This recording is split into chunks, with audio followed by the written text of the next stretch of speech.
Hier sakkie nou is ons in die agterkant weer van Breestraat en hier is die Baptiste Kerk. Die ou Spices on Bree, Bernardy gebou.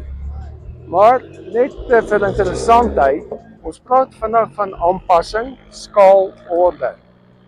Jy sal byvoorbeeld hierdie hele deel is die gewildste deel van Parys. Ek sal veel foto's bring van die 70s. Wat hierdie erf, wat Plumtree en die begrafnisdienste was 'n basiese kaal erf. Behalwe gebou wat bestaan net waar die prokureurs is. Benny Pretorius is 'n monument in Parys gebou moet word. Is dit vir Benny Pretorius. Hier's baie ou geboue, die Wakes en verder af. Maar daai hele gebou in totaliteit is 'n nuwe gebou. Hy loop deur van Kerkstraat tot by Breestraat. En hoe dit 'n katalisator geword. Dit vat een swak besluit en 'n hele area, 'n gebied kom tot nie.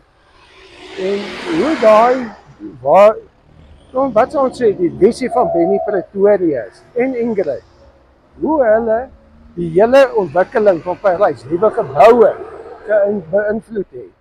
So geen manier moet argitektuur ooit losstaande gesien word. Dit behoort aan die gemeenskap, behoort aan die mense, nie aan 'n enkele individu nie. En een swak besluit het baie skade. En ons gee hand weer eens vir Benny.